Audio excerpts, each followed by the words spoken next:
j'espère que tu vas bien. Aujourd'hui, je te retrouve pour te parler d'un book tag. Un book tag, qu'est-ce que c'est? C'est une série de questions auxquelles je vais répondre et je vais donc parler de livres comme d'habitude. Dans ce book tag, je vais donc répondre à une série de questions. Je n'ai pas trouvé ce tag sur une autre chaîne francophone, du coup j'ai traduit les questions. N'hésitez pas à les reprendre si vous le souhaitez, j'ai trouvé que ce tag était plutôt intéressant, donc on commence tout de suite. Donc du coup on va parler des changements qu'il y aurait dû avoir dans les livres, dans les fins ou par rapport à certains auteurs. Je vais nommer ce tag les changements livresques ou quelque chose comme ça, je vais encore réfléchir. Question 1. Quel livre aurait dû avoir une suite? Vous savez évidemment le nom de l'un de mes auteurs favoris. Quoi? Comment ça tu sais pas? Et oui, c'est Victor Dixon qui a écrit actuellement 2 tomes à Animal et j'avoue que je ne serais pas contre une suite. Je vous rappelle que cet auteur s'inspire beaucoup des contes de fées et il les revisite pour en faire un univers de malade. L'auteur a dit que pour le moment une suite ne s'était pas présentée encore à lui, mais il n'est pas contre l'idée. Donc du coup, j'attends la suite Victor.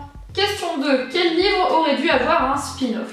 Alors un spin-off, je rappelle que c'est une œuvre de fiction qui reprend un ou plusieurs personnages ou bien le même univers mais avec des personnages différents.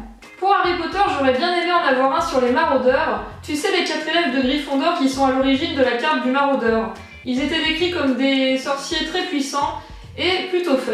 Et puis même Hagrid, ça aurait pu être sympa, en savoir plus sur son enfance. Enfin bon. Dites-moi en commentaire de quel personnage d'Harry Potter vous auriez aimé en savoir un peu plus.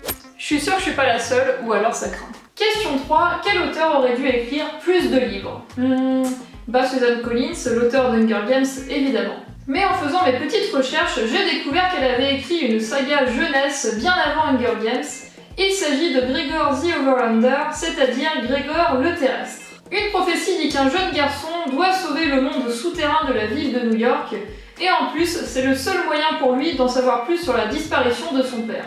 C'est plutôt tentant, n'est-ce pas? Bon, ce qui craint un peu quand même, c'est que pour le moment, c'est qu'en version originale, donc on fera avec. A character who totally shook the handed up with someone else. Ouais, faudrait peut-être traduire, non? Ah oui, désolé. Quel personnage aurait dû finir avec quelqu'un d'autre? Avoue, t'as peur de te faire spoiler? Ben t'as raison.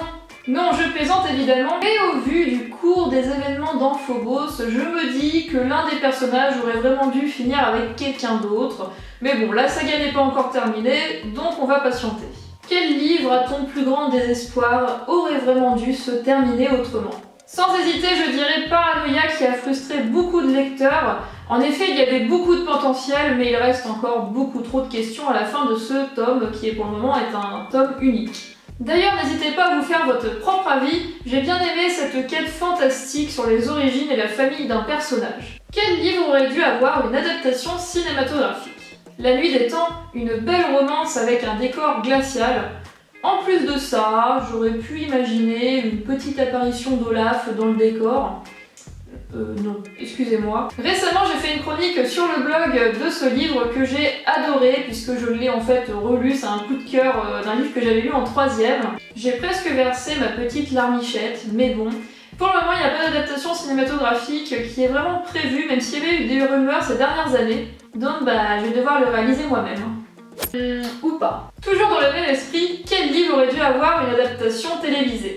Actuellement, on parle d'une possible adaptation cinématographique de Phobos, mais personnellement, je l'aurais bien vu en série TV, puisque c'est le principe même du livre, avec des spectateurs qui ziotent les gens qui partent dans un vaisseau spatial sur Mars, et puis il y a une émission de télé-réalité.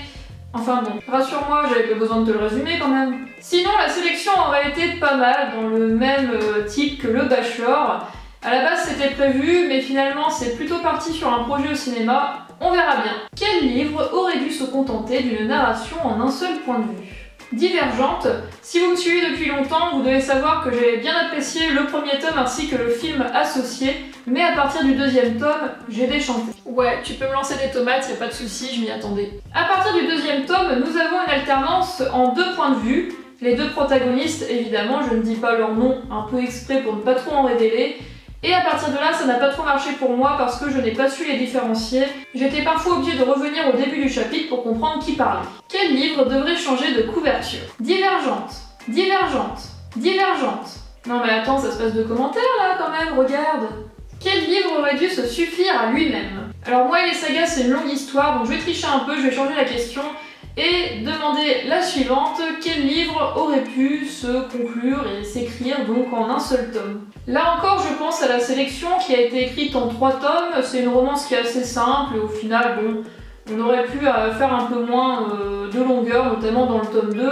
Et je pense notamment à Night School qui, même si c'est une bonne saga, il n'en reste que finalement, on aurait pu se contenter, on va dire, de 2 ou 3 tomes, pas vraiment 5.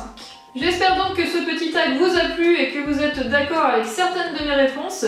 N'hésitez pas à commenter, ça me fait toujours plaisir de vous répondre. N'hésitez pas aussi à reprendre le tag si vous le souhaitez. Je vous souhaite de très bonnes lectures et je vous dis à bientôt. Bye bye!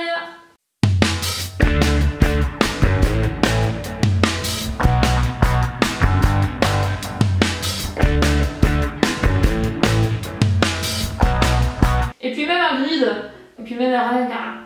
Allez, c'est parti.